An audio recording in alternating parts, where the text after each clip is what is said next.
ফুলের মতো দেখতে সবজি, নাম তার ফুলকপি। ফুলকপি বাজারে উঠলেই মনে হয় এই তো শীত চলে এসেছে। আসসালামু আলাইকুম বন্ধুরা, আমি সিরাজুল মনিরা। আজকে আবারও চলে এসেছে, আপনাদের সাথে অনেক গল্প হবে। আর তার সাথে আজকে দুপুরের মেনুটা আপনাদের সাথে শেয়ার করছি। রান্না করেছিলাম ফুলকপি দিয়ে বোয়াল মাছ। তো ফুলকপিগুলো টুকরো করে কেটে নিয়ে ধুয়ে নিয়েছি। আর এখন তেলে আমি হালকা লবণ দিয়ে ফুলকপিগুলো ভেজে উঠিয়ে নিব। ফুলকপি বাজারে দেখে তো আমি আনন্দে আত্মহারা, কিনতে গিয়ে দাম শুনে অজ্ঞান হওয়ার অবস্থা। কিন্তু ওই যে কথায় আছে না, ভালোবাসার কাছে সব কিছুই হার মেনে যায়, তেমনি আমার ফুলকপির প্রতি ভালোবাসার কাছে টাকাটাও হার মেনে গিয়েছে। তো যাই হোক, ফুলকপিগুলো ভাজা হয়ে গিয়েছে। এখন আমি একটি পাত্রে উঠিয়ে নিচ্ছি। প্যানে আবারও একটু তেল দিয়ে দিলাম পেঁয়াজ বাটা, রসুন বাটা, অল্প সামান্য আদা বাটা এবং 1.5 চামচ পরিমাণ জিরা বাটা।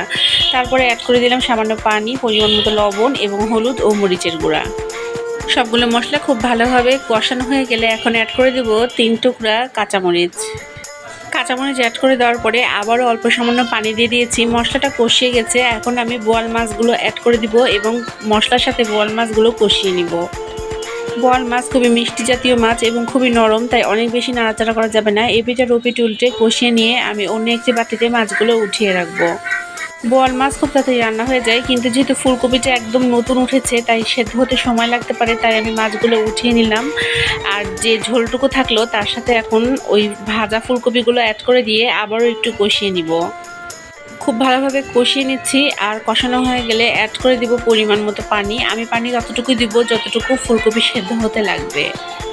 ফুলকপি আর পেঁয়াজের ফুল এই দুইটা আমার খুবই প্রিয় সবজি। শীত আসলে বেশিরভাগ সময় রোজ ভাজিতে আমার ফুলকপি আর পেঁয়াজের ফুল এই দুইটা লাগেই।